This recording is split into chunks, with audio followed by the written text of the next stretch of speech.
अस्सलाम वालेकुम। मेरा नाम अदनान रज़ा ख़ान है और आज हमारे साथ स्टूडियो में मौजूद हैं ज़ोरदो साहब। जी वालेकुम सलाम अदनान रज़ा ख़ान साहब।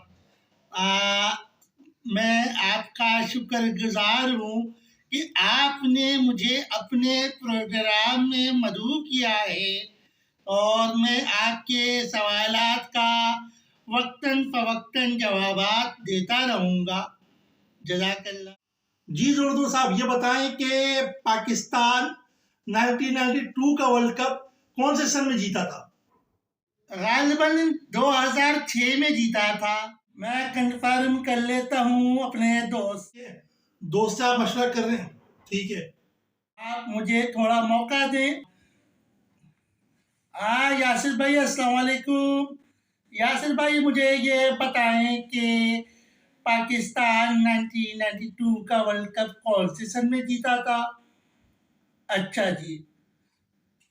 आप अदनान रज़ा ख़ान साहब मुझसे ये सवाल दोबारा करें जरा कि आपका सवाल क्या था? पाकिस्तान 2009 का वर्ल्ड कप कौन से सन में जीता था? 1992 में जीता था।